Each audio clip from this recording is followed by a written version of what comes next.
Assalamualaikum warahmatullahi wabarakatuh anak-anak. Kembali lagi dengan pelajaran IPA bersama Ibu Lia.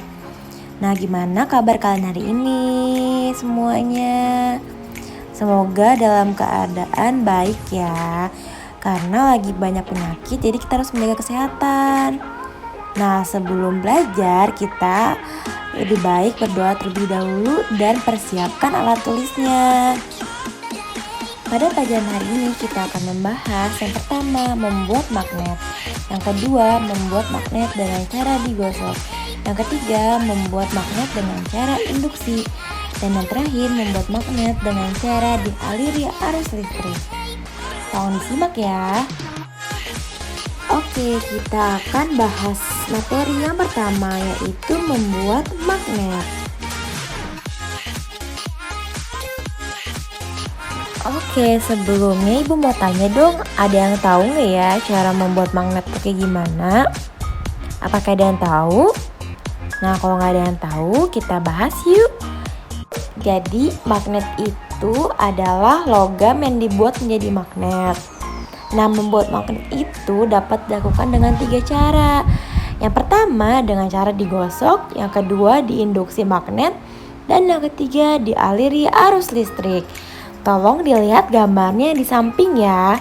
Di situ ada 3 gambar yang menggambarkan cara membuat magnet.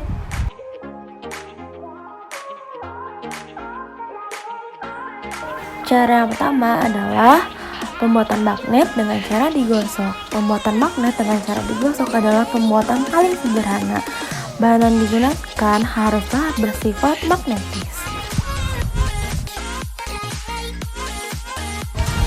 Cara membuat magnet dengan cara digosok yaitu yang pertama, menggosok bahan magnetis menggunakan magnet. Yang kedua, penggosokan dilakukan dengan cara searah. Yang ketiga, jika kita ingin sifat magnetnya kuat, maka menggosoknya harus lama. Bahan yang pertama adalah paku, karena paku bisa ditarik oleh magnet. Membuat magnet dengan cara digosok ini adalah gosokkan ujung magnet pada paku besar atau bahan yang terbuat dari besi dan baja secara satu arah secara berulang-ulang dari ujung satu ke ujung lainnya. Perlu diingat, penggosokan magnet terhadap paku harus searah. Agar sifat kemagnetan pada paku bisa bertahan lama, maka penggosokan dilakukan dengan waktu yang lama. Setelah dirasa cukup, dekatkan paku besar tadi ke paku-paku kecil. Lalu, lihat apa yang terjadi. Paku kecil tersebut akan tertarik oleh paku besar yang sudah menjadi magnet. Bagaimana hal ini bisa terjadi? Magnet yang digosokkan pada paku secara perlahan akan menularkan sifat kemagnetannya. Jika kita menggosok menggunakan ujung magnet yang memiliki kutub selatan, maka awal dari ujung paku akan menjadi kutub selatan juga, dan ujung lain akan menjadi kutub utara. Cara yang kedua yaitu membuat magnet dengan cara induksi. Induksi magnet adalah cara yang dilakukan dengan mendekatkan bahan magnetis kepada magnet. Sifat magnet tersebut akan menular pada bahan magnetis, sehingga magnetik dapat menarik magnet yang lain. Alat dan bahan yang pertama adalah magnet, paku yang terbuat dari besi, dan paku kecil yang bisa ditarik oleh magnet. Langkah membuat magnet dengan cara induksi ini adalah dekatkan magnet pada ujung paku besar. Usahakan sedekat mungkin dan magnet tidak menempel pada paku. Lalu, ujung paku yang lain dekatkan dengan paku kecil. Maka, paku-paku kecil tersebut akan tertarik. Bagaimana hal ini bisa terjadi? Paku yang didekatkan dengan magnet akan masuk di dalam daerah medan magnet.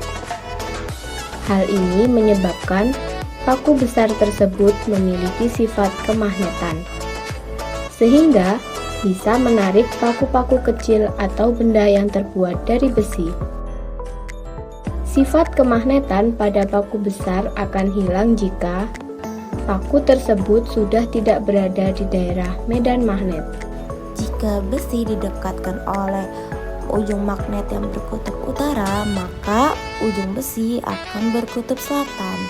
Begitupun sebaliknya, jika besi didekatkan oleh kutub selatan magnet, maka ujung besi akan berkutub utara.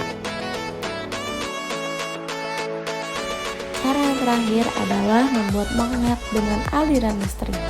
Pembuatan magnet dengan aliran listrik yaitu dengan melilitkan kawat pada bahan magnetis berupa paku, kemudian dialirkan listrik melalui batu baterai.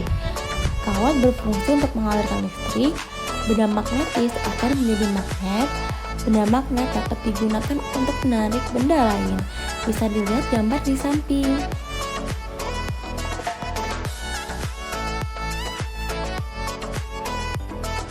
Paku besar, paku kecil.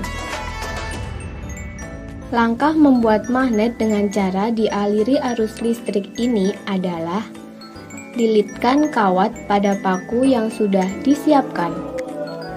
Semakin rapat lilitan, maka akan semakin baik hasilnya.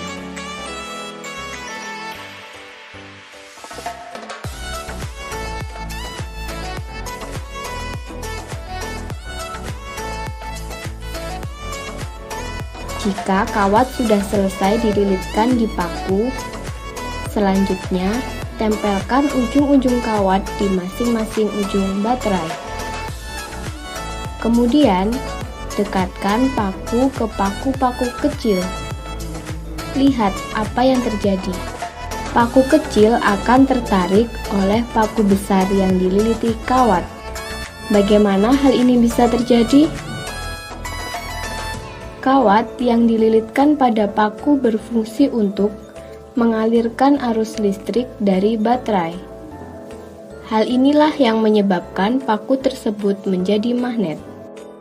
Sifat kemagnetan paku akan hilang jika arus listrik yang ada pada kawat diputus.